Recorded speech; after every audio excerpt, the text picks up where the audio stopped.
What's up, guys, and welcome back to another video with the Pollo Chicano. And in today's video, we're just going to be updating on what's happening all across the United States. So we're in the month of February 3rd to be exact, and just a whole bunch of stuff has happened so far. Just wanted to update on there some good points, and I was looking up some stuff, overall with the direction of the country. And I did mention this in the previous video that you guys can watch. There were a lot of changes coming. I just didn't anticipate the changes being so quick as they are now. It's moving at a really fast pace. So I was looking up some information in here, looking up contents, different datas on all that, and trying to analyze the current situation that's this country's in February. It's been about 3 weeks since Trump came into office, and he signed just a barrage of executive orders, good and bad, or however you want to call them. He signed just a whole bunch of them. So they come in, you can say all shapes and sizes, the orders on there. But in this video, let's talk about the outlook on some of the things I'm going to be talking about are tariffs, economic outlook, and just some news, update news on what's going on. Update you guys on that, and drawing a conclusion from all that, and how we can best prepare for what's coming this 2025. So things are changing really rapidly across this country, extremely fast on there. The first talking point I wanted to talk about is the tariffs. You guys probably heard of the famous tariffs on there. So it's always good to know exactly what tariffs are, and we're going to be using AI to give us a definition, because it's so important to know what is a tariff, what is the definition of a tariff. That's why I love ChatGPT, and I use this a lot because it generates information so quickly. So the actual definition for a tariff, and it's important to know this, is a tax or duty imposed by a government for importing and exporting goods. So the importing goods and exporting. So it's typically used to regulate trade in between countries, often to protect domestic industries or raise revenue. Tariffs can be imposed as a percentage of goods value or a fixed amount per unit. They give an example here. A country might impose 10% tariff on imported cars, meaning that for every car imported, additional 10% of value will be paid to the government. Tariffs can obviously be used as a tool of trade negotiation as part of the trade policies to encourage or discourage certain trade practices. I do have a background in finance and economics, so I'm familiar to these type of terms, but that's the actual definition of a tariff. It's basically a tax that's paid to the government. It's either a 10, 25%, 30% tax paid on the importing of goods from certain countries. And like mentioned here in ChatGPT, using for the negotiations, which is exactly what Trump's been doing, is using these tariffs to negotiate the deals with different countries. And more recently, he imposed 25% tariffs on Canada. And just recently today, on Monday the 3rd, he actually paused the tariffs on Mexico after having a conversation. I was listening to that briefing, and from both sides, from when Trump said he spoke to the Mexican president, and then the Mexican president's side too on the tariffs. So they paused those tariffs that were going to be imposed in Mexico for 25%. So again, it's a negotiation tool that Trump's using to put more pressure on Mexico, because there's a big immigration crisis, and he's using that to pressure Mexico to negotiate, to come on the table and negotiate, and in terms of the immigration. So part of the deal, the most important point on there was 10,000 Mexican soldier troops are going to be sent to the border. Basically, I think Trump also has National Guard troops in the border. So it's going to be 10,000 on the Mexican side, and then of course, the soldiers on the other side in the United States.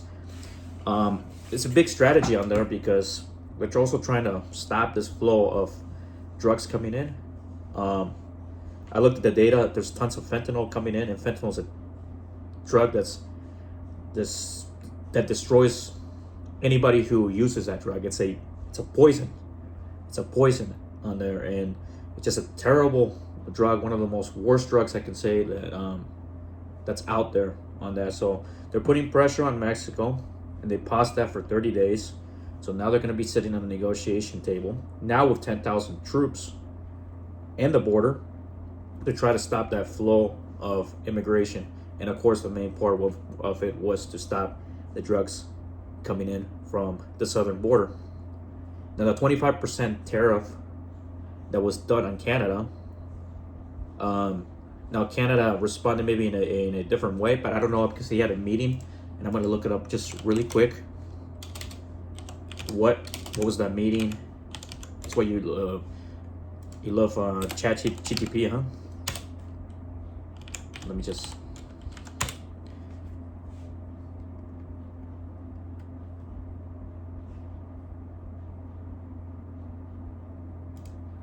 Yeah, so U.S. strikes deals to pause Mexico, Canada tariffs for 30 days. So Trump had a phone call with the Canadian president, and it looks like so I'm reading here some information. Trump took both deals as a win. So both Canadian, I mean, they did a pause for now on the tariffs. I said, like in the definition, we go back on that, is used to put on the table for a negotiation tool on there, because the tariffs are expensive for a country, but it also being used for trying to get things done, you know. So that's what's happening in February. There was threats on those tariffs, but now they paused on there. So and there's a big strategy to make sure, you know, with, like I mentioned, those drugs coming in here and everything. So those were important. Just the way I see it is, well, tariffs don't benefit anybody, right, in the game. So, but it can use as a good negotiation tool. As a person that study economics, I mean, I prefer to have this type of negotiations and having actual war, you know. So this is actually pretty good situation. And then one thing I wanted to mention too, that was the most recent news, was the economic outlook of what we can expect. So we all know this, that the United States has $36 trillion of national debt. So there's just a lot of debt, and I can pull up the U.S. debt clock and tell you guys, or use chat. You can use chat, or I always look up this clock. $36.4 trillion of national. Ooh, this debt is out of control. And that's the whole point. And there's just a lot of national debt on there, and that's another thing that can be hammering the GDP growth. And wow, this is crazy, because when I looked at it, this I think a little bit over a year ago, it was $32 trillion. Now it's 36. So it's a huge right now. That's 122% over GDP.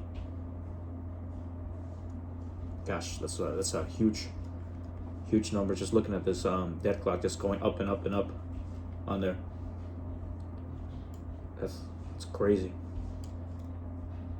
So yeah, I mean, we've been hammered with just a huge amount of debt on there, and you know, Trump's gonna put pressure to try to boost the economy this year, you know, with trying to lower those interest rates as well. That's what I wrote on here, lower the interest rates, but that's just only gonna prop up some of the stock market. So the stock market's gonna gain short-term gains. There's gonna be a boom there, because with the lower interest rates, it's gonna be more borrowing, so it's gonna be more credit creation. So more people are gonna take on more credit and more liabilities and more debt. So I mean, the government can only cut back so much, but there's just too much debt on there.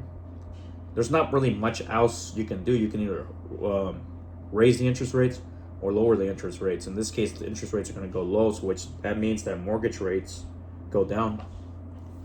So the mortgage rates are going to go down. I don't know how low they're going to go down, because it's hard to tell. But he's probably going to try to prop up the economy this year quickly, and for sure. And like I said, with that, um, more, like I said, more creation of credit. Um, there's there's only two. Like that's the thing. There's only two things you can really do. You know, they've done both things. They've raising the rates too, which cost things to go up too. Then the thing that really hammers everything is the inflation. The inflation is going to continue to climb up. So there's no really. They're trying to get costs now. They're trying to cut back on costs with the new Department of Government Efficiency.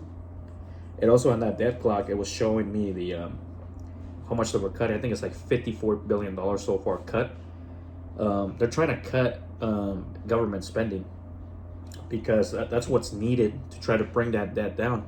Is trying to cut back on the government spending. So trying to cut back on that strategy to try to lower that national debt. You know, but it's a difficult thing, very difficult. I see it in what he's trying to do with cutting back, because if you had so much debt like this, you would do anything in your power to try to cut back on just so much spending and so much money that's spent in this country to try to, just it's hurting just being in an extreme extreme debt on there, you know. So that's hurting the outlook of the United States. I mean, the other talking point I want to talk about is and this goes back with the tariffs and the pressure Trump put in on these countries. I looked at the data. Crime rates are high in major cities. I live in Portland, and most major cities just have extremely high crime rates. You know, high crime rates, a lot of drugs, and I want to say that a lot of the cities look like they're falling apart.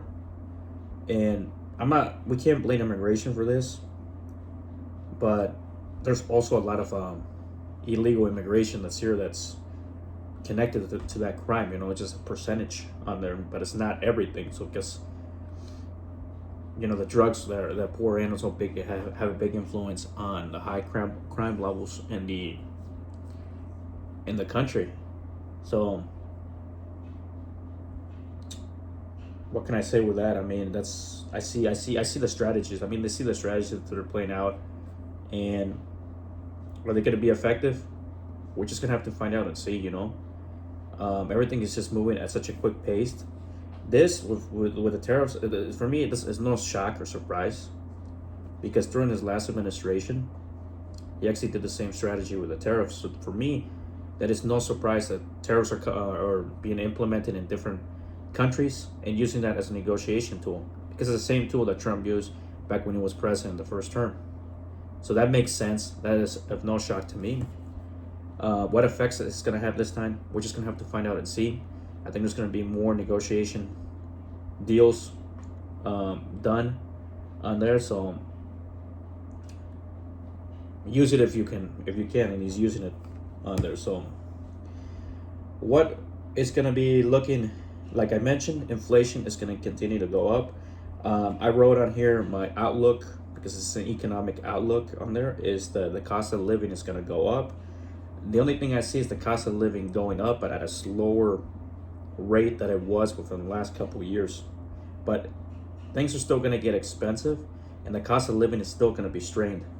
So it's still going to be going up, but at a smaller pace on there, and things are going to get more expensive. So I don't see the things coming down in price. I don't think it's going to happen. I don't think it's going to happen this year or next year. I think things are just going to continue to rise in prices, which is going to hurt at least 50% of the population. You know, if we look at it in that economic outlook, it hurts 50% of the U.S. population. And, you know, honestly, the American dream that everybody wants is becoming really unattainable for 50% of all the, again, another 50% of all the U.S. citizens. It's just the reality. You know, and the real estate market is expensive. I live here in Oregon, and in the Portland area, the average, I can look up the chat on here. What is the average home prices in Portland, Oregon.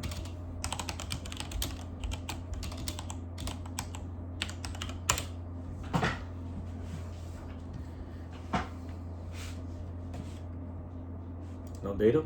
Seems like bouncing right now, please.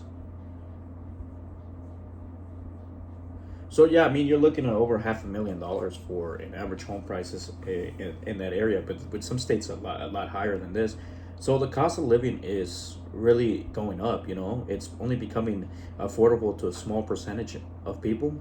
You know, back yes, back in the day, maybe it was a lot easier to be able to get into a mortgage or a loan in that situation, be able to pay off because the prices were a lot lower, payments were a lot less, and I mean there was still inflation, but inflation was very minor. But now you have the case of 5-6% or even more inflation every year, and with the housing prices being crunched down like this, and the demand for housing being high as well, it's pushing those demand and prices up. So I think real estate is only going to continue to climb back up, which I don't think anybody wanted to hear that, but that's the reality.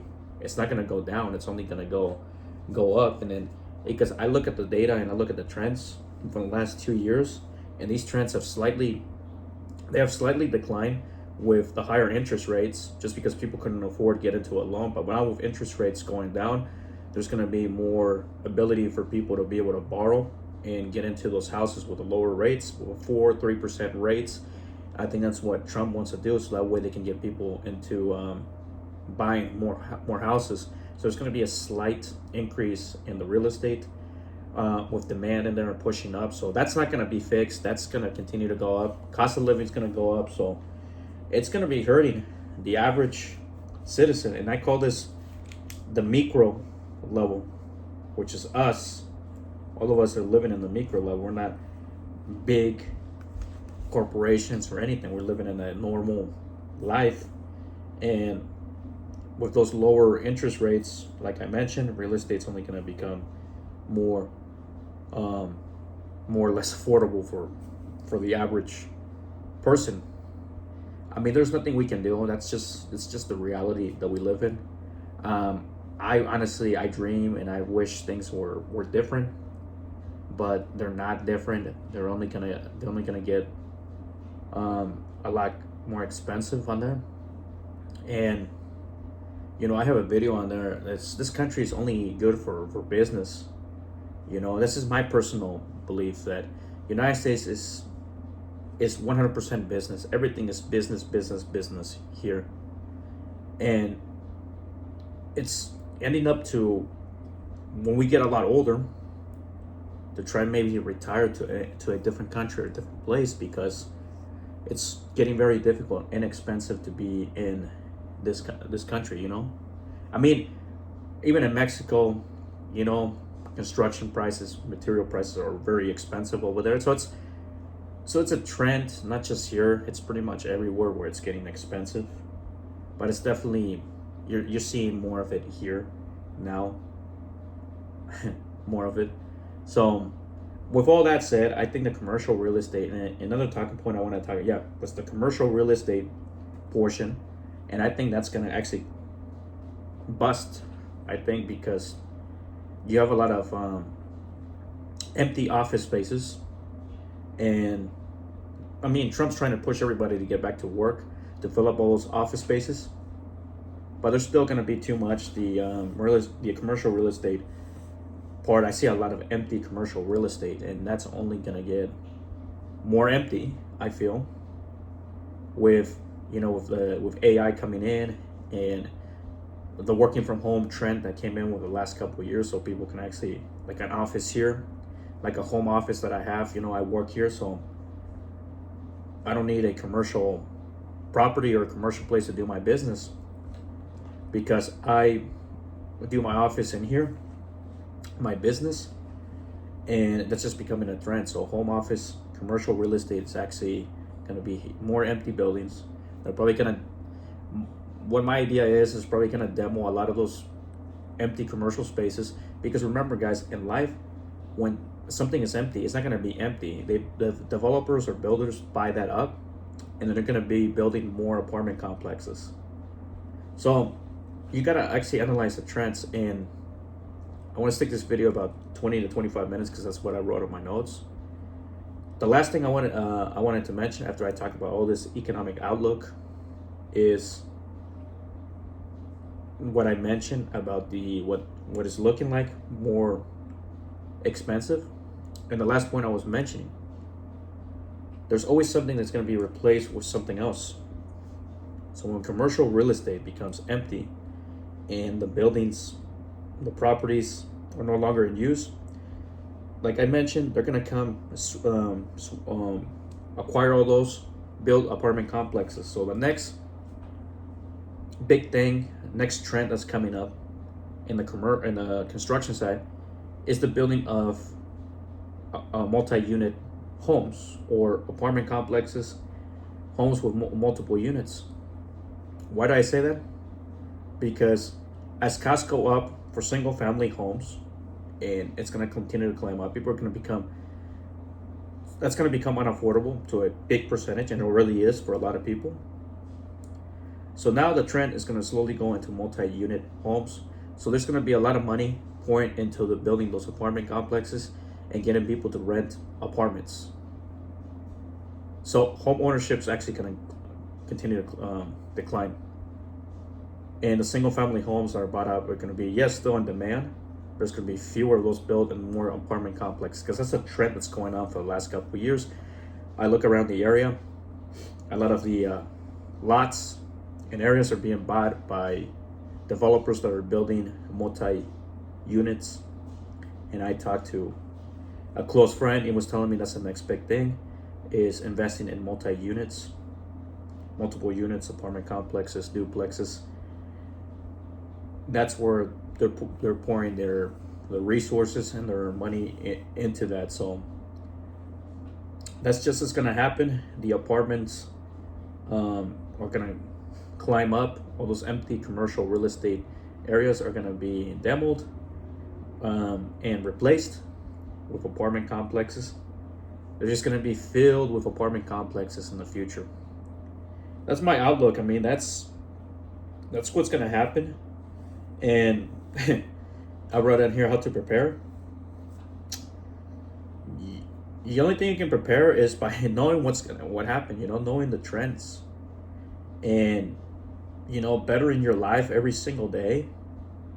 To the world's going to get crazier, but just realize that we just need to be bettering ourselves all the time. And that these trends that I mentioned are not gonna, they're gonna happen, from my analysis. And I've always been really good at doing analysis. And most likely that this stuff is gonna happen. So prepare yourself, educate yourself every day. AI is not a bad tool. Use the AI. I use AI a lot. Build businesses, forestry construction, which is my business. Build your small business. Build it, but maintain it, Don't lose it. Maintain it, respect it, and keep going. That's the only thing that we can do. But knowing what's going to happen is also very important. We may not be able to stop the tsunami from coming, but we can try to get up to the hill so that way it doesn't hit us as hard. So as El Pollo Chicano, giving you some news update, economic outlook, because that's part of my channel as well. English y en el español, porque el último video que hice fue en español. The last video I did was in Spanish. So I hope you enjoyed this video. And guys, don't forget to like, comment, and subscribe to El Pollo Chicano. And I'm probably going to be doing one of these economic outlooks videos every month, at least once. One, to let the people know, just give them an outlook of where we're heading based on the trends and the information that's floating out there. So we'll see you there. Thanks for watching.